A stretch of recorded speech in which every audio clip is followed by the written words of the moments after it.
주의 말씀의 맛이 내게 어찌 그리 단지요 내 입에 꿀보다 더하니이다. 시편 기자의 고백입니다. 우리가 함께 이 시간 하나님 말씀을 상고할 때에 이 같은 말씀의 은혜, 말씀의 능력, 말씀의 기적이 우리에게도 나타나길 말씀이 육신이 되어 우리 가운데 가시는 주님의 이름으로 축원합니다. 다시 성령의 능력으로 부흥하는 교회, 2025년 새해 하나님께서 우리 교회에 주신 주제입니다. 이 같은 주제는 동시에 우리 모두에게 주어진 우리가 풀어야 할 과제이기도 합니다. 하나님이 주신 이 과제를 함께 마음을 모아서 성실하게 풀어가겠다 하는 이 같은 선언적인 의미로 여기 앞에 나오는 주제를 한번 크게 읽고 넘어가면 좋겠습니다. 시작.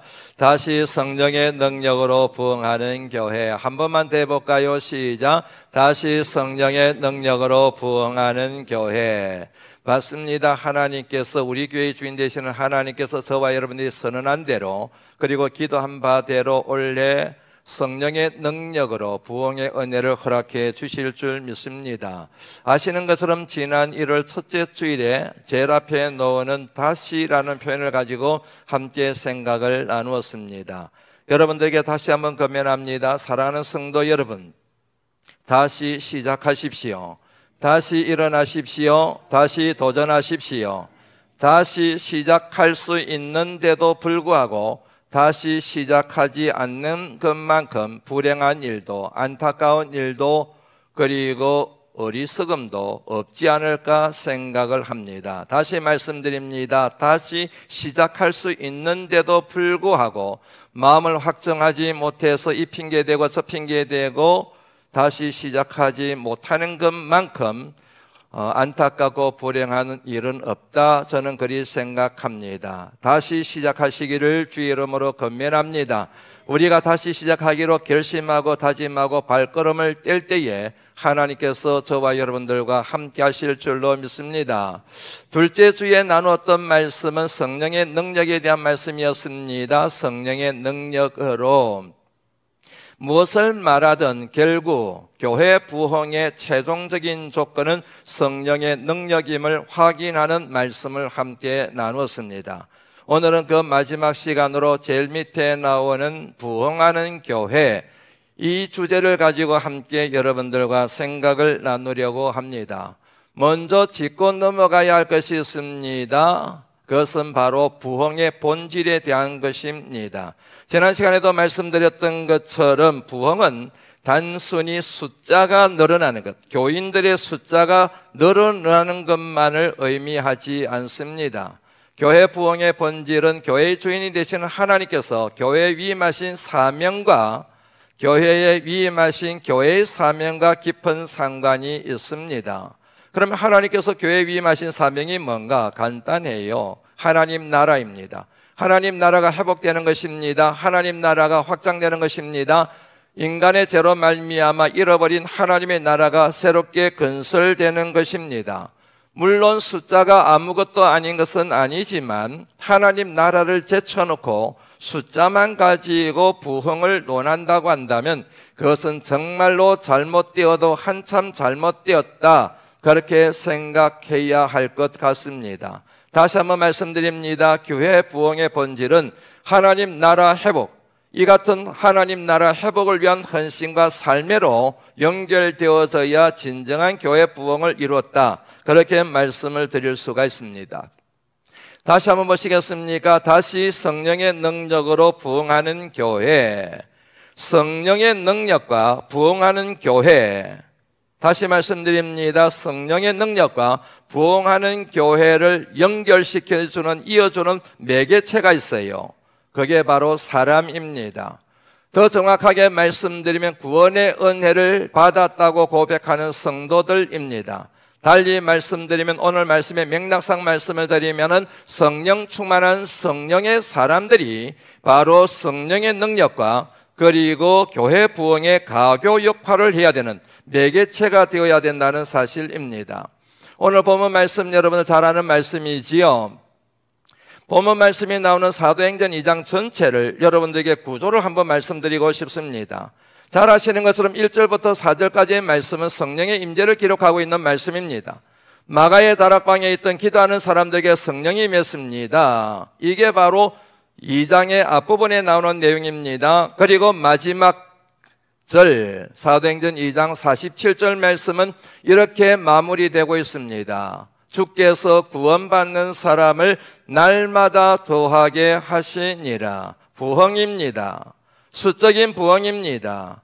주일마다 숫자가 늘어나는 것이 아니라 한 달마다 숫자가 늘어나는 것이 아니라 1년에 몇 명이 왔다가 아니라 날마다 교인들의 숫자가 늘어났다고 성경이 증언하고 있지 않습니까? 보시겠습니까? 1절부터 4절까지는 성령의 임재, 그리고 마지막은 수적인 부흥. 하나님께서 우리 교회에 허락하신 주제 성령의 능력으로 부흥하는 교회와 일맥상통하지 않습니까? 그런데 사도행전 2장의 말씀을 가만히 뜯어보면은 마가의 다락방에 성령이 임재한 사건과 그리고 예루살렘 교회 부흥 사이에 수많은 사람들이 등장하는 것을 알 수가 있습니다. 그 가운데서 우리가 특별히 주목해 봐야 될 사람들이 바로 오늘 본문 42절 말씀에 나옵니다. 그들이 사도의 가르침을 받아 서로 교제하며 떡을 떼며 오로지 기도에 힘쓰니라. 바로 그들입니다. 그들은 누구인가? 앞의 내용을 연결해서 살펴보면은 베드로의 설교를 듣고 회심한 사람들이에요. 성령이 임합니다. 불의 혀같이 갈라지는 것들이 마가의 다락방에 있던 사람들이 모든 심령을 치고 지나갑니다. 그들 모두가 다 성령 충만함을 받아 각기 다른 언어들로 하나님의 큰 일을 말하기 시작합니다. 예루살렘 도시가 소동이 일어나게 됩니다. 수많은 사람들이 그들을 보기 위하여 구름대같이 그들 주변으로 모여들게 됩니다. 그들을 대상으로 하여 베드로가 강력하게 불을 뿜는 그런 모습으로 복음의 말씀을 전하기 시작합니다. 복음의 중심은 언제나 예수 그리스도입니다. 온 인류를 구원하시기 위하여 하늘 영광 고잡으시고 이 땅에 오셨고 고난받으시고 죽으셨으나 죽음의 권세를 이기시고 사흘 만에 부활하신 예수 그리스도, 그분에 대하여 불을 뿜듯이 메시지를 전합니다. 그 예수를 너희들이 죽였다, 그렇게 선언합니다. 그 같은 메시지를 들은 무리들이 마음에 크게 찔림을 받아서 견딜 수 없는 영혼의 고통을 토해냅니다. 그래서 나온 말이 여러분들이 잘 아시는 형제들아 우리가 어찌할꼬, 지금 우리가 마음이 괴로워서 죽을 판이 되었다. 형제들아 우리가 어찌하면 살 수 있겠느냐라고 그렇게 외쳤습니다. 그랬을 때 여러분 베드로가 뭐라고 제안했는지 알고 계시지요? 그렇습니까? 그러면 회개하십시오. 그리고 예수 그리스도의 이름으로 세례를 받으십시오. 제사함을 얻게 될 것입니다.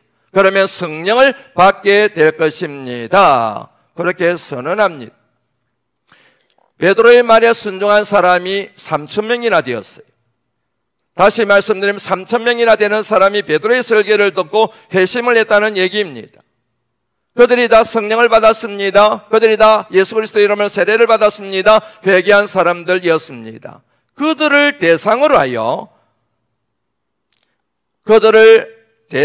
하여 사도들이 교육을 하게 됩니다. 42절 말씀 다시 한번 보시겠습니까? 그들이 사도의 가르침을 받아. 그래서 이 말씀이 나오게 된 거예요. 여기서 한 가지 의문이 생깁니다. 사도들이 이 3,000명이나 되는 회심한 사람들에게 뭘 가르쳤을까? 답은 간단합니다. 하나님 나라입니다. 예수 그리스도 구속의 보혈로 말미암아 완성된 하나님 나라가 사도들의 가르침의 핵심 내용이었습니다. 다시 한번 여러분들에게 소개해드립니다. 마태복음 28장 20절 말씀, 주님의 지상 대명령이지 않습니까? 내가 너희에게 분부한 모든 것을 가르쳐라. 그리고 그것을 지키게 하라. 여기에 또 다른 의문이 생겨요. 주님이 분부한 것이 뭐예요? 하나님 나라잖아요. 천국이지 않습니까? 마태복음 4장 17절 말씀 보시겠습니까? 같이 한번 읽어보시죠. 읽습니다. 시작. 이때부터 예수께서 빌어서 전파하여 이르시되 회개하라 천국이 가까이 왔느니라. 맞습니다. 예수님께서 공생애를 시작하시면서 제일 먼저 선포하신 말씀입니다. 회개하십시오. 하나님 나라가 가까이 왔습니다. 사도행전 1장 3절 말씀 보시겠습니까? 부활하신 주님께서 이 세상에 40일간 계시다가 승천하시게 됩니다. 40일 동안 뭘 하셨다고요? 사도행전 1장 3절 말씀에 의하면 하나님 나라의 일을 말씀하시고 가르치셨습니다. 그렇습니다. 주님의 사역의 알파와 오메가, 주님의 가르침의 핵심 가치가 바로 하나님 나라였음을 이 내용을 통하여 알 수가 있지 않습니까?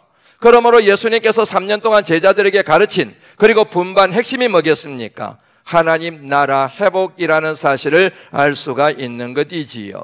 그래서 여러분, 오늘 42절 말씀에 그들이 사도의 가르침을 받아라고 했을 때 그 가르침의 핵심 중에 핵심은 바로 하나님 나라 회복에 대한 가르침이었음을 우리가 정리를 할 수가 있게 되는 것이지요. 여기서 이런 방향을 조금 바꿔서 하나님 나라의 속성이 뭘까? 라는 질문을 한번 던지고 싶습니다. 우리가 하나님 나라 천국에 대하여 말을 많이 하는데 하나님 나라의 속성, 어떤 것을 일러서 하나님 나라라고 말할 수 있을까요? 성경에 많은 말씀들이 나오는데 그 가운데서 한 군데를 여러분들과 함께 읽어보며 정리를 해보려고 합니다. 갈라디아서 5장 19절부터 한번 읽어볼까요? 갈라디아서 5장 19절부터 한번 읽습니다. 5장 19절 말씀에 보면 뭔 단어로 시작됩니까? 육체의 일이라는 표현이 나오지요. 육체의 일이 뭐에 해당되는가? 뭐를 일러서 육체의 일이라고 하는가? 같이 한번 읽어볼까요? 읽습니다. 시작. 분명하니 곧 음행과 더러운 것과 호색과 우상 숭배와 주술과 원수 맺는 것과 분쟁과 시기와 분냉과 당 짓는 것과 분열함과 이단과 투기와 술 취함과 방탕함과 또 그와 같은, 이게 바로 육체의 일이라는 얘기입니다. 다시 말씀드리면 육신에 속한 사람들이란 얘기예요. 세상에 속한 사람들이란 얘기입니다. 이런 사람들의 결국이 어떻게 되는지 그 다음에 내용 읽어볼까요? 시작. 전에 너희에게 경계한 것 같이 경계하노니 이런 일을 하는 자들은 하나님의 나라를 유업으로 받지 못하느니라. 이 같은 육체의 일을 하는 사람들, 육신에 속한 사람들은 하나님의 나라를 유업으로 받지 못하게 된다. 다시 말씀드리면 하나님 나라에 들어갈 수가 없다는 말이지 않습니까? 그럼 어떤 사람이 하나님 나라에 들어가게 될까요? 이어서 나오는 말씀이죠. 같이 읽습니다. 시작. 오직 성령의 열매는 사랑과 희락과 화평과 오래 참음과 자비와 양성과 충성과 온유와 절제니 이 같은 것을 금지할 법이 없느니라. 한마디로 말씀드리면 성령 충만한 성령의 사람들이 하나님의 나라를 유업으로 받게 될 것이며 그들이 바로 천국에 들어갈 것임을 이 말씀의 맥을 통하여 정리를 할 수가 있게 되겠지요. 성령 충만한 사람이란 어떤 사람입니까? 9가지 열매를 통하여 우리가 알 수가 있다는 얘기지요. 자, 이 말씀에서 우리가 주목해 봐야 될 표현이 열매입니다. 성령의 열매입니다. 주님이 이렇게 말씀하신 것 알고 계시지요? 열매로 나무를 안다. 뭔 나무인지를 모르겠어요. 그런데 때가 되어 열매를 맺었는데 그 열매를 보니 이 나무가 사과나무였구나, 이 나무가 배나무였구나 하는 것을 알게 된 것이지 않습니까? 봄이 되면 꽃이 천지사방에 핍니다. 꽃대거를 이루게 됩니다. 그런데 저는 봄마다 항상 헷갈리는 나무가 있어요. 매실나무, 살구나무, 자두나무. 영 헷갈려요. 아무리 따져보려고 해도 잘 모르겠어요. 꽃도 비슷하게 핍니다. 나무도 비슷합니다.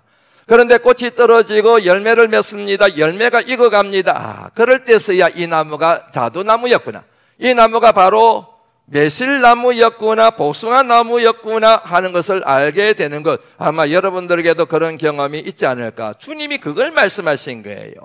나무를 봐서는 몰라요. 그런데 열매를 보니까 이 나무가 어떤 나무인지를 알게 된다는 뜻이지 않습니까? 여러분, 오늘 본문 말씀에서 우리가 절대로 놓치지 말고 주목해 봐야 될 표현 중에 하나가 47절 말씀에 나옵니다. 온 백성에게 칭송을 받으니, 한두 사람이 아니에요.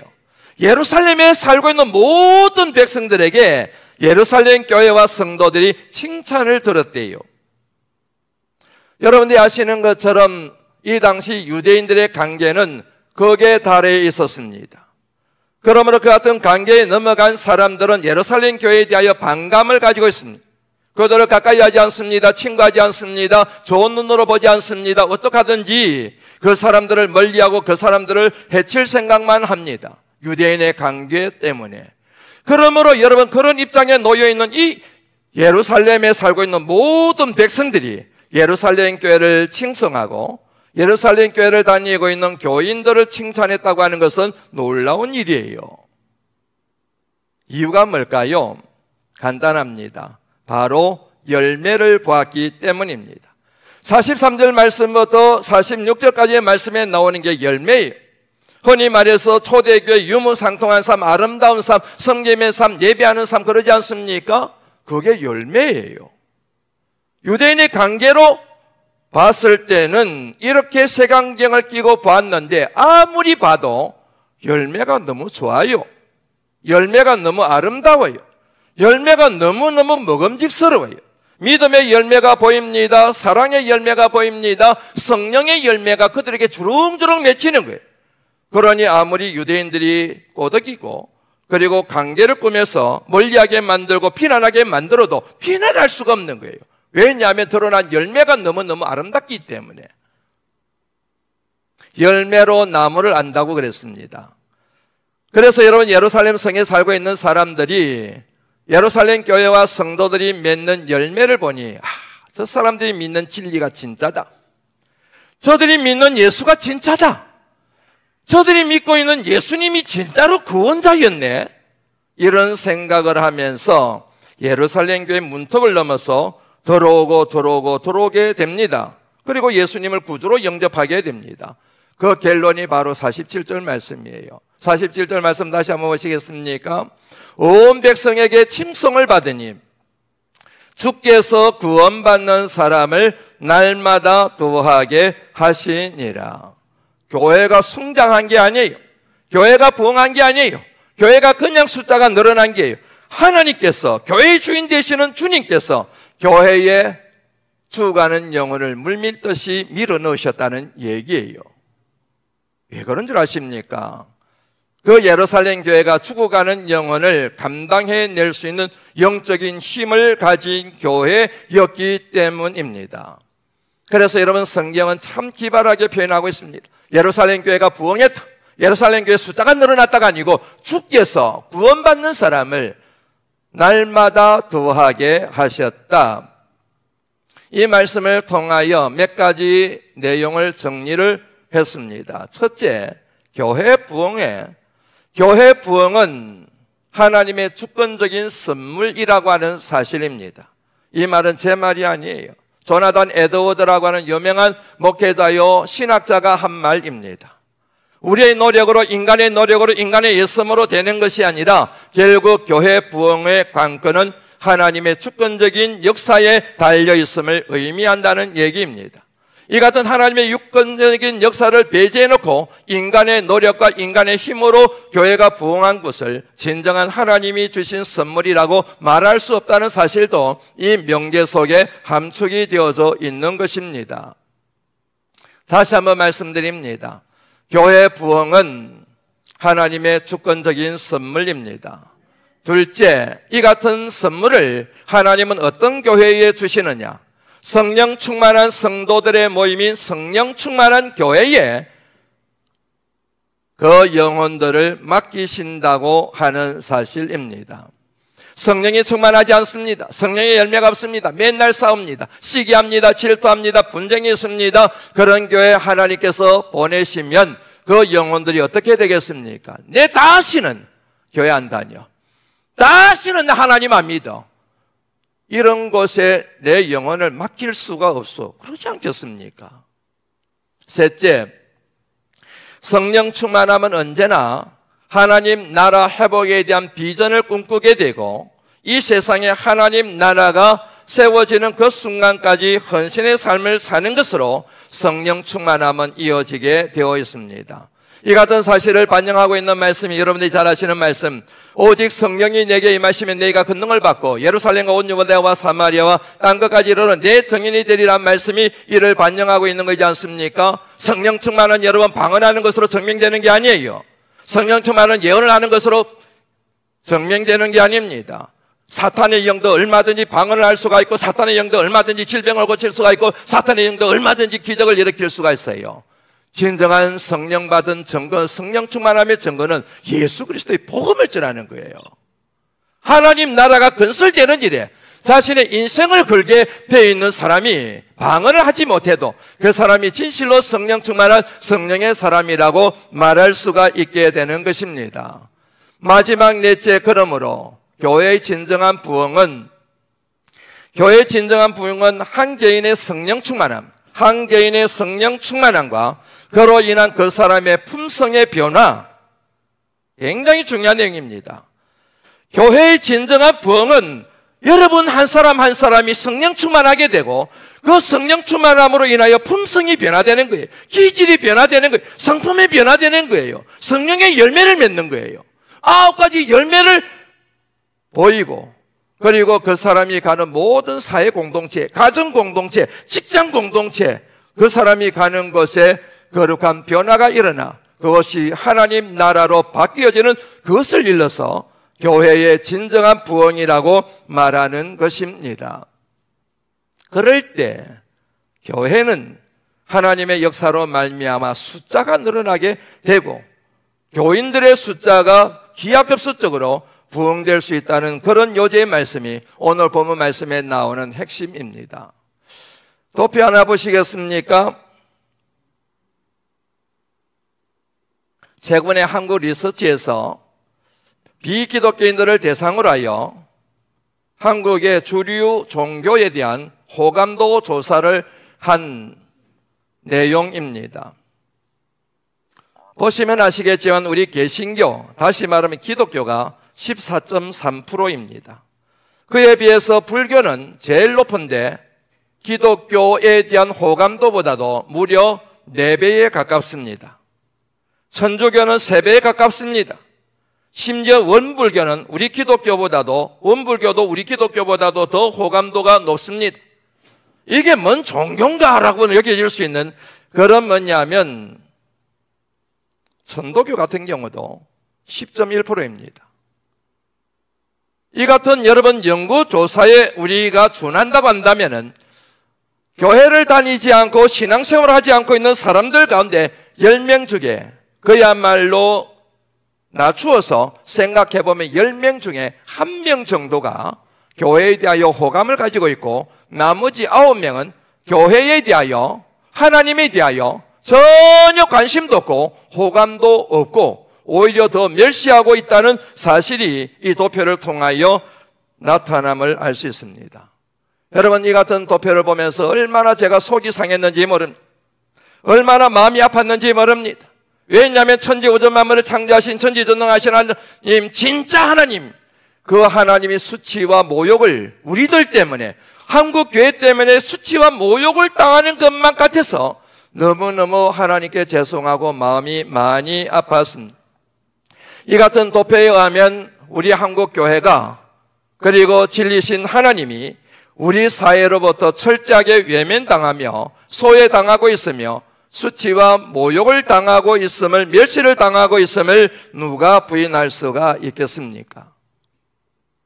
왜 그럴까요?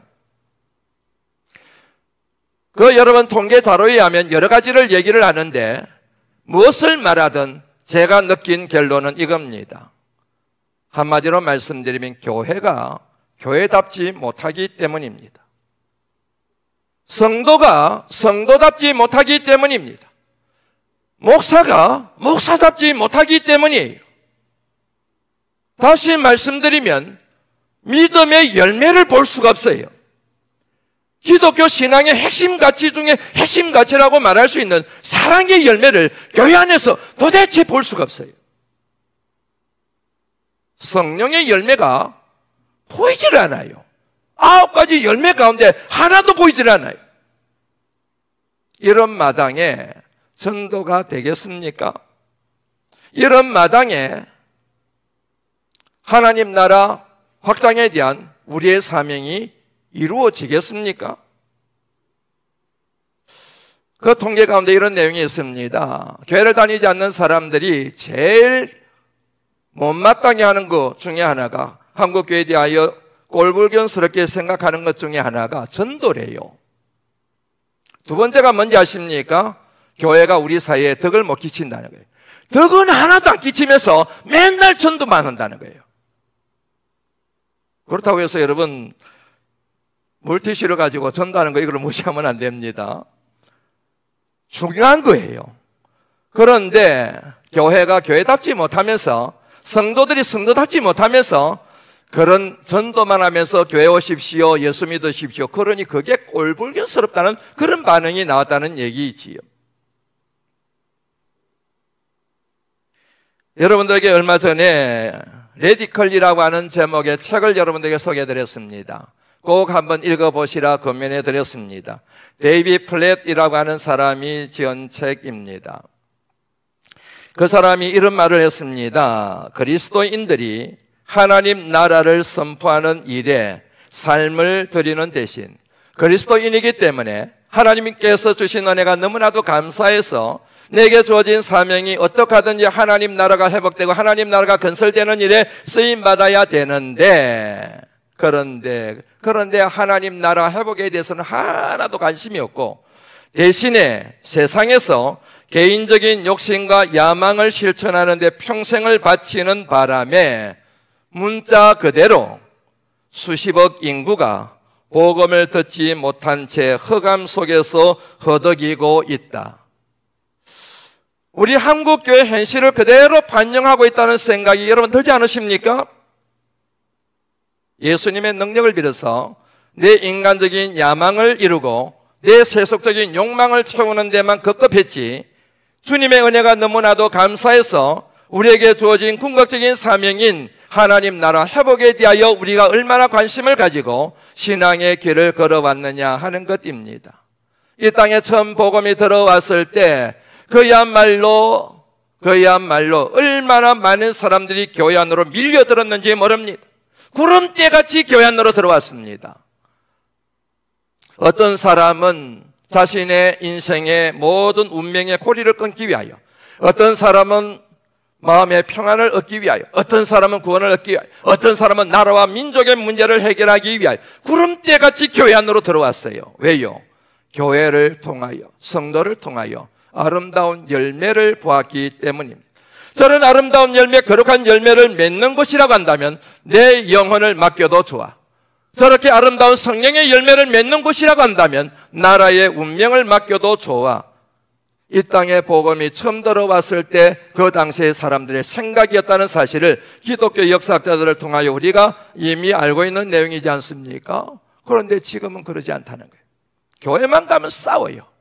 교회만 가면 큰 소리가 나요. 그러니 여러분 교회 갈 마음이 생기겠습니까? 떨어지고 떨어져서 결국에는 14.3%, 겨우 10명 중에 1명 정도가 개신교에 대하여 그렇게 호감을 가지고 있는 이런 비참한 현실에 우리가 처한 것이지 않겠습니까? 그러니 이 모든 것들이 우리 책임인 것만 같아서 마음이 아프지 않을 수가 있겠습니까? 하나님께 너무너무 죄송해서 고개를 들 수 없는 것이 정상이지 않겠습니까? 이 모든 문제를 해결할 수 있는 방안은 하나밖에 없습니다. 저와 여러분들 모두가 다 성령 충만한 성령의 사람이 되는 것입니다.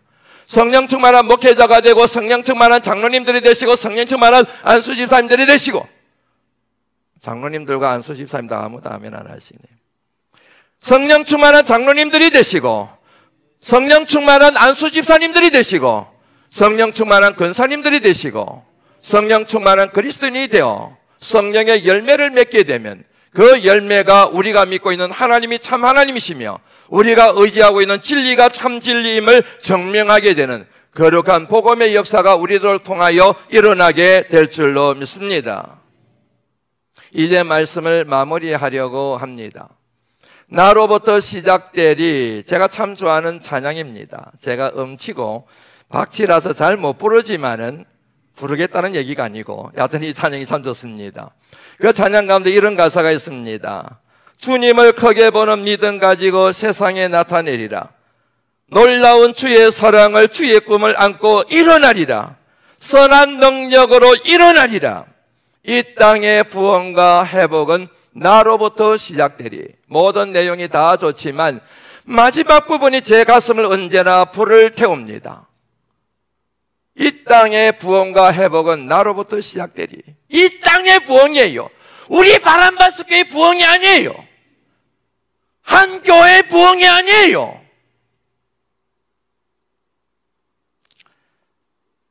개교회의 부흥이 아닙니다. 이 땅의 부흥인 거예요. 이 땅에 하나님의 나라가 건설되는 거예요. 이 땅에 하나님의 나라가 세워지는 거예요. 누가 가사를 지었는지 모르겠지만 저는 이 가사 너무 마음에 와닿아요. 저마다 자기 교회만 부흥하면 된다고, 그리하여 수단과 방법을 가리지 않고 인간적인 모든 그 방법까지 동원하여 그야말로 교회 간의 전쟁을 일으키듯이 신종교 전쟁같이 그렇게 전도하고 교회를 부흥시키는 이 현실이 저는 못마땅하게 이럴 때가 없습니다. 우리 모두의 관심은 하나여야 됩니다.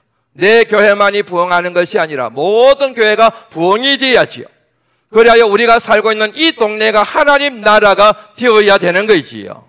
이 땅에 부흥이어야 되지 않겠습니까? 나로부터 시작되리.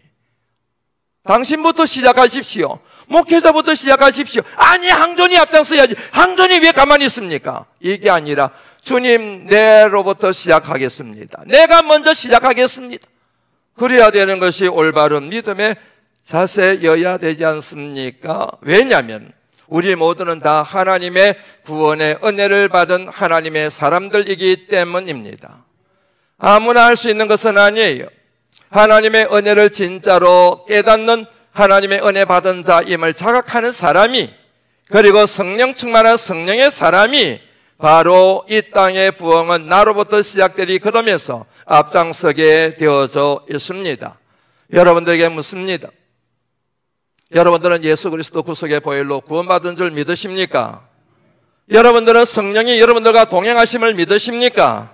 그렇다면 오늘 하나님께서 우리에게 주신 성령의 능력으로 부흥하는 교회, 이 땅의 부흥과 회복은 나로부터 시작되리 그리 선언하면서 걸음을 떼시는 순간 성령의 역사가 우리 가운데 임하게 될 줄로 믿습니다.